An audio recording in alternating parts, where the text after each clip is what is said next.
महात्मा उपासक डॉक्टर सोहनराज तातेड़ पुनरुत्थान और आत्मविज्ञान के बाद अब ला रहे हैं सनातन सत्य, जैसी दृष्टि वैसी सृष्टि, कुदरत, कुदरती रचना एवं कुदरत के कानून से शाश्वत सुख की प्राप्ति।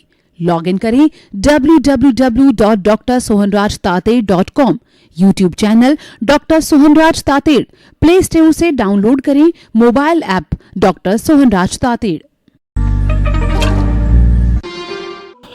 ओम शांति प्रभो, जय शांति प्रभो, पार्श्वनाथ वीर प्रभो। ओम शांति प्रभो, जय शांति प्रभो, पार्श्वनाथ वीर प्रभो। ओम शांति प्रभो, जय शांति प्रभो, पार्श्वनाथ वीर प्रभो। हे मेरे भीतर विराजमान शुद्ध आत्मा भगवान परमेश्वर, मेरे इष्ट, मेरे आराध्य, आप मुझे ऐसी शक्ति दो, जागृति दो कि मेरे मन में किसी के प्रति बुरे भाव नहीं आवे, मैं किसी को दोषी नहीं समझूं, मेरे द्वारा किसी को दुख न हो, दुख न हो, दुख न हो। मेरा राग द्वेष हर क्षण घटता रहे, मेरा संभाव बढ़ता रहे, मैं किसी के प्रति अभिप्राय, ओपिनियन नहीं दूं, और जो है मुझे हर जन्म में मुक्ति के कर्म मिले, हर जन्म में मेरे ज्ञानी पुरुष सद्गुरु मिले, ऐसी कृपा करो, शक्ति दो, जागृति दो। भाई और बहनों, मातृशक्ति को नमन। आज का हमारा अति उत्तम विषय है कि जुड़ना बिछुड़ना संसार का नियम। देखिए, संसार गतिशील है, हर क्षण हर वस्तु बदलती रहती है, जो संचरण करता है वह संसार है। जो मैंने इस पूरे आकाश में इस अंगुली को हिलाया, तो इस स्थिति के अंदर वापस अंगुली नहीं हिलेगी, तो उसमें थोड़ा बहुत डिफरेंस जरूर होगा। तो भाइयों बहनों, एक परिंदा भी इस पूरे ब्रह्मांड में पर मारता है तो पूरा ब्रह्मांड प्रभावित होता है। इसका मतलब पूरा ब्रह्मांड है वो आपस में जुड़ा हुआ है। जैसे हमारा मोबाइल का और टीवी का और लैपटॉप का स्क्रीन होता है, स्क्रोल होता है, वो सारा एक पार्ट होता है, वैसा ही पूरा आकाश के अंदर गति सहायक, स्थिति सहायक, ये दोनों जो है गति और स्थिति देने वाले पूरे ब्रह्मांड के अंदर स्क्रोल की तरह एक सुई की नोक जितनी भी खाली जगह नहीं है जहां पर की उपलब्ध न हो। और दूसरा, अन्य भी जो चार है जो घटक कुदरत के, जो कि जड़, चेतन, गति सहायक, स्थिति सहायक और समय और आकाश, ये छह हर काल में इस कुदरत में रहते हैं। यही कुदरत की रचना है, और जो है यही मिलके कुदरत बनाते हैं। ये शाश्वत तत्व है।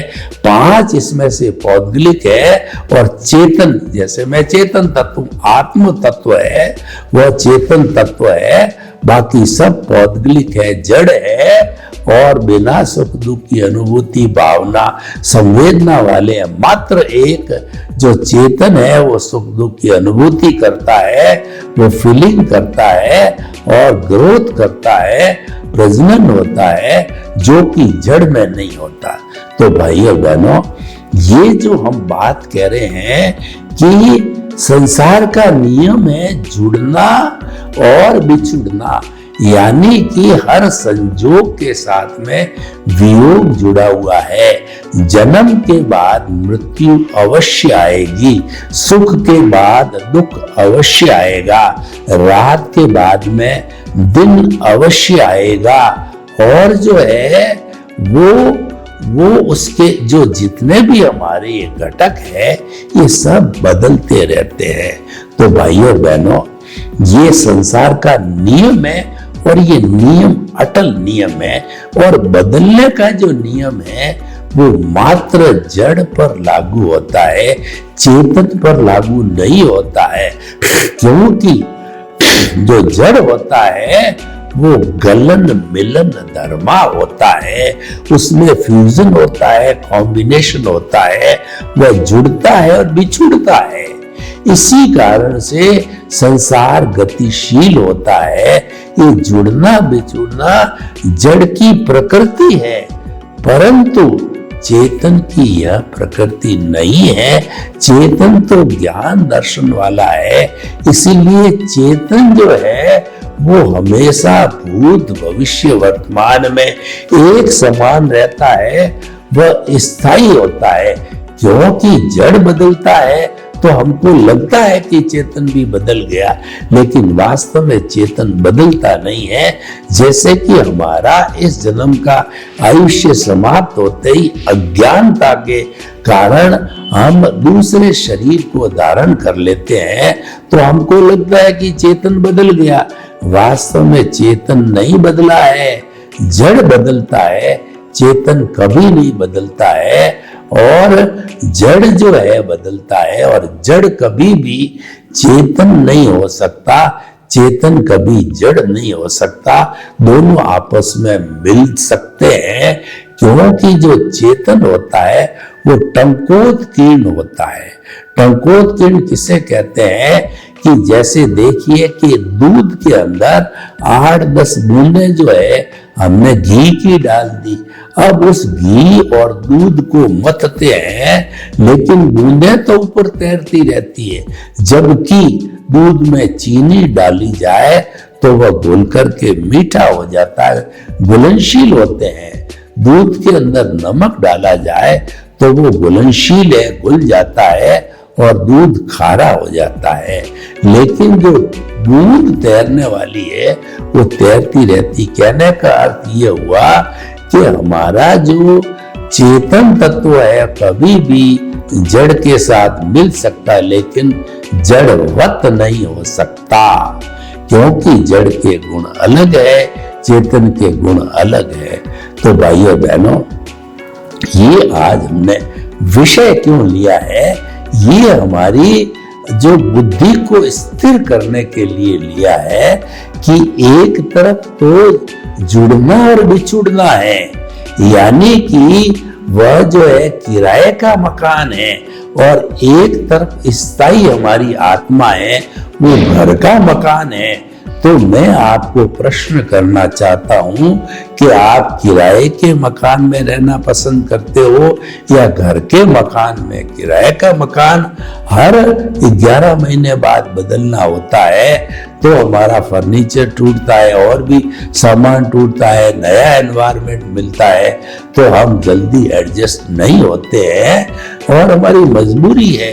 लेकिन जब चेतन तो स्थायी है, घर का मकान एक बार ले लिया तो पूरी अच्छा मकान ले लिया, पूरी जिंदगी भर उसमें रहो, पीढ़ियां की पीढ़ियां उसमें रहती है, कई जनरेशन उसके अंदर निवास करती है। तो भाइयों बहनों, हम आपको ये बताना चाहते हैं कि आप घर के मकान में रहना पसंद करो, आपकी चेतना में रहना पसंद करो। इसीलिए कहा गया है कि रहो भीतर, यानी आत्मा भीतर ही रहती, भीतर रहो, जियो बाहर।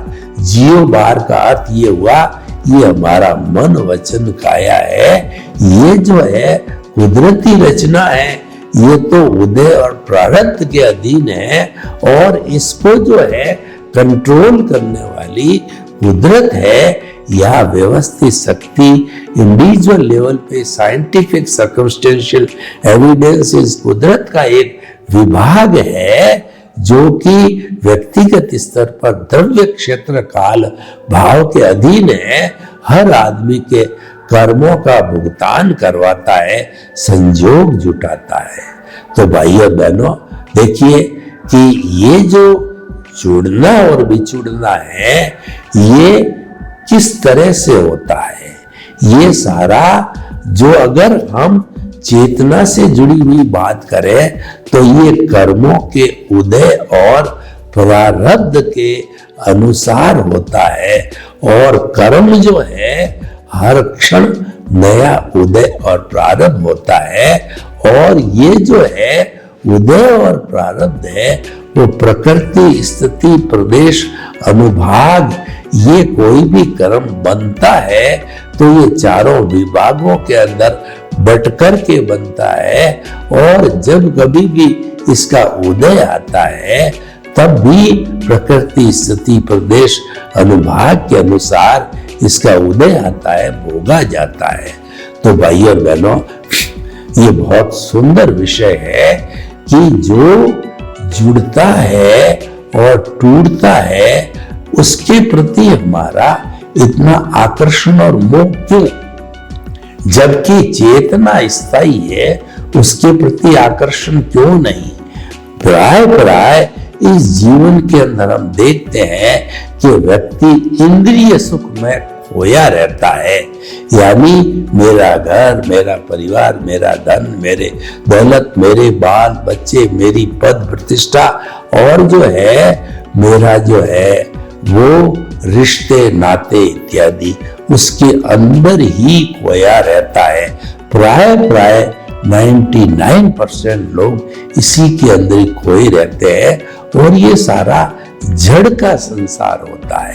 और ये व्यक्ति जड़ के संसार में रहने के कारण अज्ञान में रहते हैं। इस जड़ में रहने का अर्थ ही अज्ञान है और इसको जो है वह जो है वो हम कहते हैं कि हमारा जो अज्ञान है वही है। ये अज्ञान का अर्थ हो गया मिथ्या ज्ञान, मिथ्या दर्शन और मौनीय कर्म, तीनों मिलकर के ये अज्ञान कहलाते हैं। तो अज्ञान के वशीभूत होकर ही हम ये जुड़ना और बिछुड़ना होता है। यानी माता पिता किसी के बचपन में चले जाते हैं, किसी की युवा अवस्था में चले जाते हैं, तो ये जुड़ना और बिछुड़ना हो गया। आज हमारे पास में धन है, थोड़े समय के बाद में हम देखते हैं कि हम करोड़पति हो जाते हैं और कुछ समय के बाद वापस लखपति, करोड़पति, अरबपति हो जाते हैं। और जुड़ना बिछुड़ना को देखिए कि हमारे में कितना चेंज आता है। जन्मते हैं, जब बच्चे होते हैं, थोड़े बड़े हो जाते हैं तो युवा हो जाते हैं, फिर बड़े होते हैं, प्रौढ़ होते हैं, फिर बड़े होते हैं, वृद्ध होते हैं और फिर बड़े होते हैं, इस संसार से चले जाते हैं। यानी कि ये जो है अवस्था से जुड़ा हुआ है। जो मूल आज का हमारा विषय है कि जड़ना, वो जुड़ना और बिछुड़ना संसार का नियम मान लिया, परंतु होता क्यों है? ये होता ये है कि ये अवस्था से जुड़ा हुआ है और अवस्था मात्र जो है वो विनाशी होती है, वो जड़ होती है, टेम्परेरी होती है, वो जाने के लिए आई है। आपका सुख जा रहा है, आपका दुख जा रहा है, आपकी कोई चीज स्थायी नहीं है, आपकी उम्र जा रही है, आपकी पद प्रतिष्ठा जा रही है, आपका धन दौलत जा रहा है। तो इस तरीके से ये जाने के लिए आता है, ये रहने के लिए, आने के लिए नहीं होता है। क्योंकि जो है ये जुड़ना बिछुड़ना संसार का अटल नियम है और वो शाश्वत है, कोई भी इसको परिवर्तित नहीं कर सकता।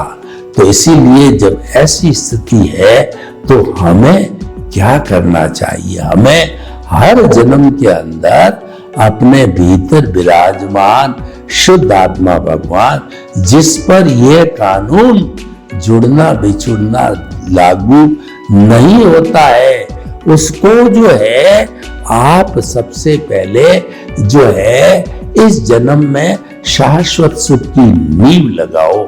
शाश्वत सुख की नींव लगाने का अर्थ क्या हुआ कि जो आपका प्रभु भगवान ईश्वर है, जो शुद्ध आत्मा स्वरूप है, उसको आप शुद्ध भावों के द्वारा, ये जो हमारा सेंटर है, जो आत्मा का केंद्र है, पिनियल ग्रंथि का केंद्र है, और जो हमारा आज्ञा चक्र है, दर्शन केंद्र है, यहाँ पर शुद्ध भावों के द्वारा जिंदा भगवान जो हमारा प्रभु है उसको विराजमान कर दो।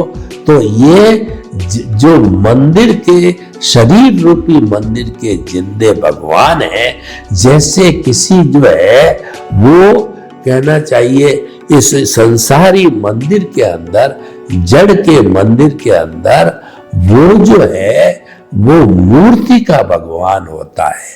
तो भाई और बहनों, मूर्ति का भगवान भी अच्छा है क्योंकि उसके हम दर्शन करते हैं, हमारी भावना अच्छी रहती है। पर ये जिंदा भगवान है, इसको मुक्ति जाना है और इस शरीर रूपी पिंजरे में बंद है, इसको आजाद कराना है।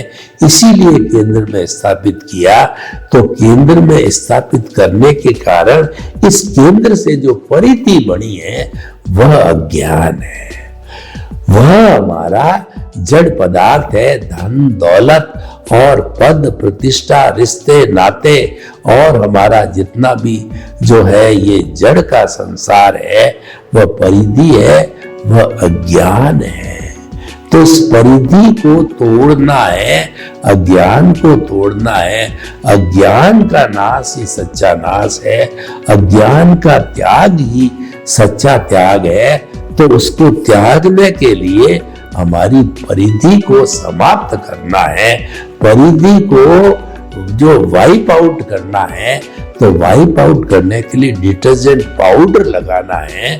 तो उसके लिए हमारी केंद्र में जो ही हमारे प्रभु विराजमान हो गए, तो प्रभु के गुण है सम्यक ज्ञान, सम्यक दर्शन, जो कि हमारे गुण होते हैं, गुणी से अलग नहीं होते हैं। ये तो प्रभु के साथ रहते ही है, इसको डेवलप करना है।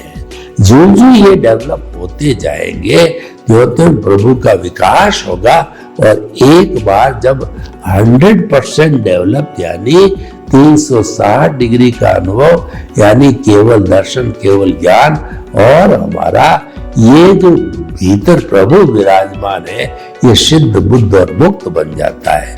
तो भाई और बहनों, उस परिधि को समाप्त करने के लिए हमने डिटर्जेंट पाउडर का यूज किया, वो बहुत जरूरी है। वो है हमारा निमित्त निर्दोष अकर्ता और शुद्ध आत्मा।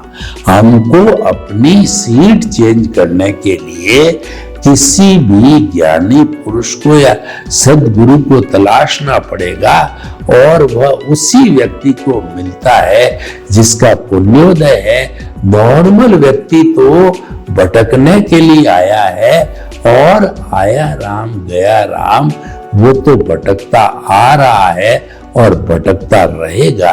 लेकिन जो भवी है, जिसको सम्यक दर्शन होने वाला है, जिसका कि जीवन का कल्याण होने वाला है, जिसका कि जो है वो शाश्वत सुख की नींव लगनी होती है, पुण्योदय के कारण उसको वैसा गुरु या ज्ञानी पुरुष मिलता है। तो हमारा पुण्योदय, ज्ञानी पुरुष का पुण्योदय, और उसको निमित्त और हम निमित्त, वो अपने अतिशय से हमारे पे कृपा करके, और वो हमारे जो अनंतानुबंधी कषाय भी भीतर है, जहर की थैली है, क्रोध मान माया लोभ है, अनंतानु कषाय, बंद कषाय, जो सारे कर्मों की फॉर्मेशन करने वाला है, उसको जो है वो बाहर फेंक देते हैं।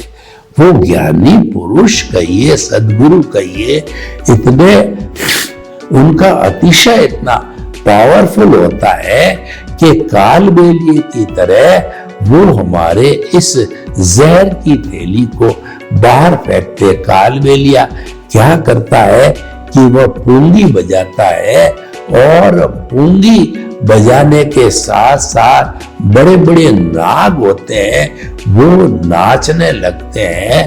तो वह अच्छे नाग, सुंदर नाग को वह जो है उसका कंठ दबा करके कालबेलिया उसकी जहर की थैली की शल्य चिकित्सा करके बाहर डाल देता है और उसको साधारण नाग बना देता है।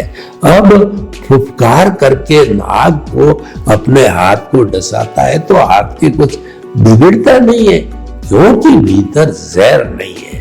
तो हमारे भीतर से क्रोध मान माया रूपी जहर जब निकल गया तो कर्म बंधन होगा ही नहीं।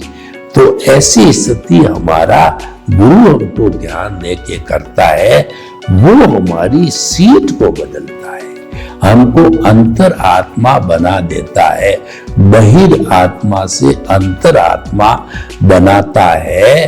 तो जो आज का विषय है कि जुड़ना बिछुड़ना संसार का नियम है, हम इस नियम का पालन करेंगे, लेकिन पालन करते करते हमको तो मुक्ति को जाना है, उसकी नींव लगाना है।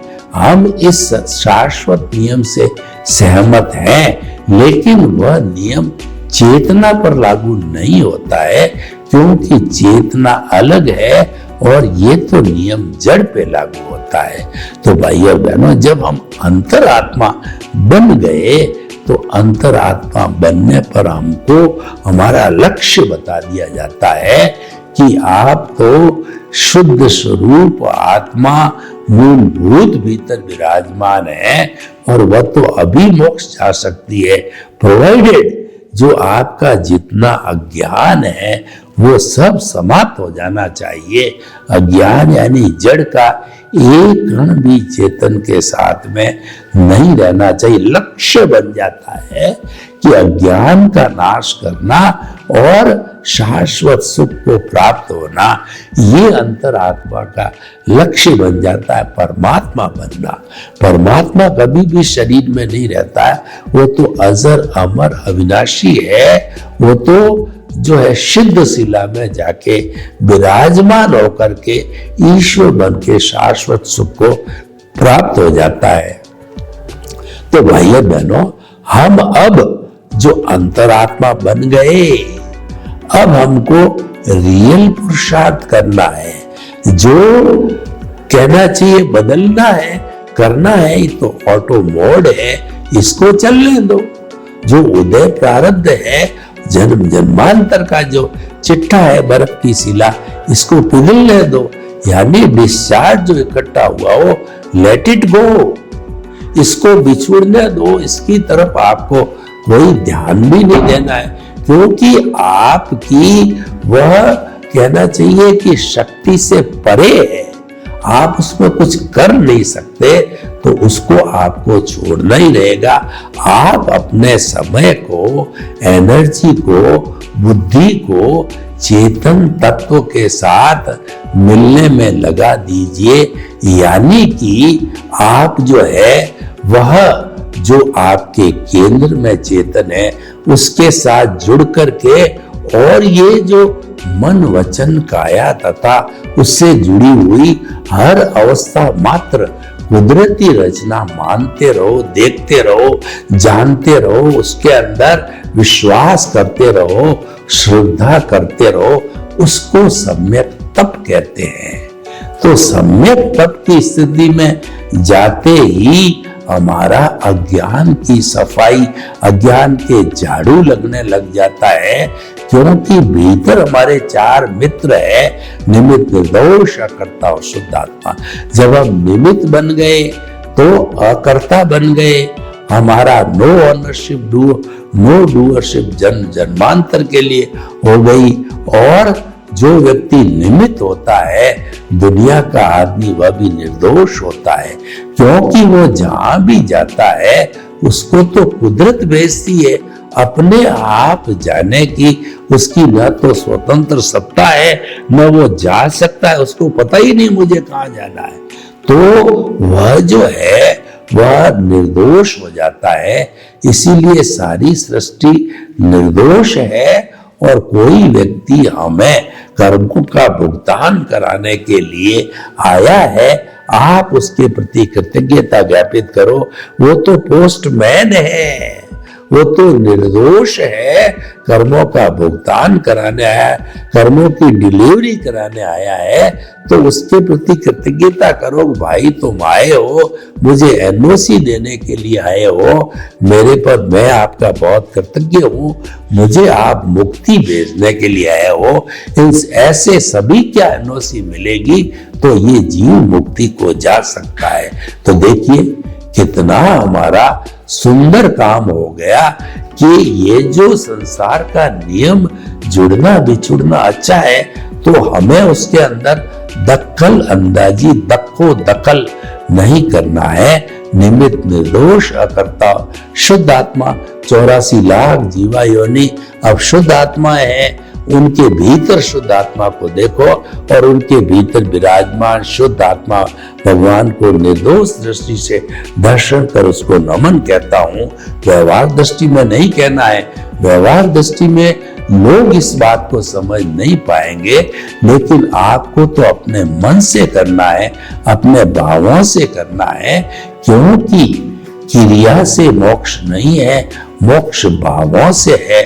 भावों की शुद्धि करनी है, वो भावों की शुद्धि का अर्थ हो गया शुद्ध भाव, यानी चेतन से जुड़ा हुआ हर भाव शुद्ध होता है। इसलिए शुद्ध भावों के अंदर रहना, तो निमित्त निर्दोष अकर्ता शुद्ध आत्मा जो है, शुद्ध आत्मा देखते देखते आपकी परिधि समाप्त, अज्ञान समाप्त, आपकी प्रतिष्ठित आत्मा समाप्त, मन समाप्त और आप सिद्ध बुद्ध और मुक्त बन गए। सर्वे भवन्तु सुखिनः, सर्वे सन्तु निरामया।